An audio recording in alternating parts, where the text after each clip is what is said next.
Assalamualaikum warahmatullahi wabarakatuh. Halo, kami dari kelompok 9 paralel 1 Praktikum Dasar-Dasar Genetika yang beranggotakan saya sendiri Ewa. Beserta teman-teman saya ada Caca, Zahra, Vera, dan Fikri. Nah, pada praktikum besar kali ini kami mau melakukan percobaan poliploidisasi, terkhususnya pada ikan lele. Apa sih poliploidisasi itu? Menurut Putri et al. 2021, poliploidisasi pada ikan adalah proses di mana jumlah set kromosom pada sel ikan meningkat menjadi lebih dari 2 set. Kondisi ini menciptakan ikan poliploid yang memiliki lebih dari 2 salinan genom dalam setiap sel tubuhnya. Dalam konteks pembiakan ikan, poliploidasi dapat dicapai dengan menggunakan teknik manipulasi genetik atau perlakuan khusus selama perkembangan embrio. Nah, apa sih guna poliploidisasi itu? Beberapa manfaat poliploidisasi ikan termasuk peningkatan pertumbuhan, ketahanan terhadap penyakit, dan ketahanan lingkungan.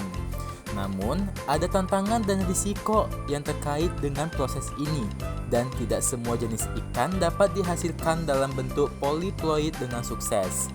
Kali ini, kelompok kami akan melakukan percobaan poliploidisasi, yaitu tetraploid pada ikan lele.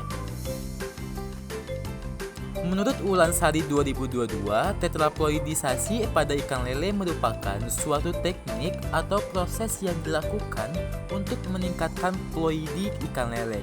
Pada dasarnya, tetraploidisasi pada ikan lele melibatkan peningkatan jumlah set kromosom dari kondisi diploid atau 2 set kromosom menjadi tetraploid atau disebut juga dengan 4 set kromosom.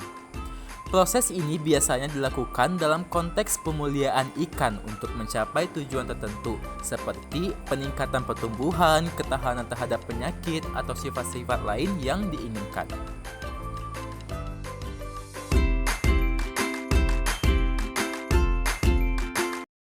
Selanjutnya, langkah-langkah yang dilakukan pada percobaan kali ini yaitu ikan lele diambil dari kolam budidaya, lalu kepala lele ditutup dengan kain agar lele tidak meronta.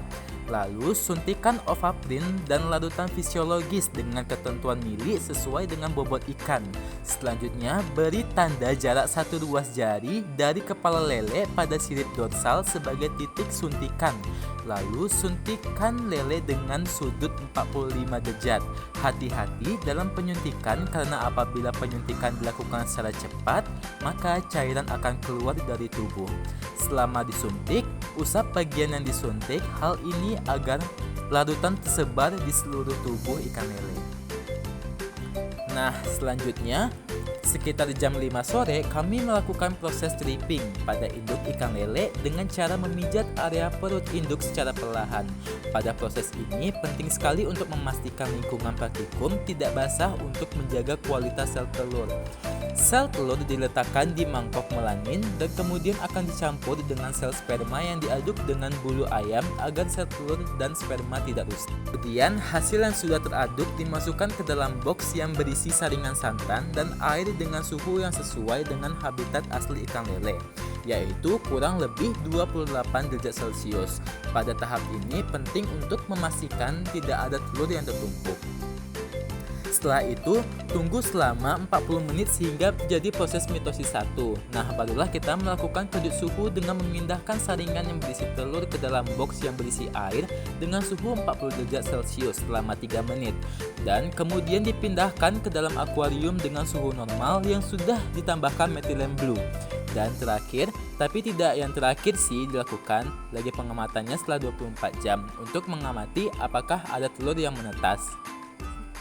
Nah, kesimpulan praktikum besar kali ini adalah kami dapat mengetahui bagaimana cara melakukan proses tetraploid pada ikan lele. Hal ini termasuk faktor apa saja yang dapat menyukseskan ataupun faktor yang dapat menggagalkan proses tetraploid ikan lele. Mungkin sekian dari praktikum besar kami. Apabila ada kata yang kurang mohon dimaafkan. Billahi taufiq wal hidayah. Wassalamualaikum warahmatullahi wabarakatuh. Dadah.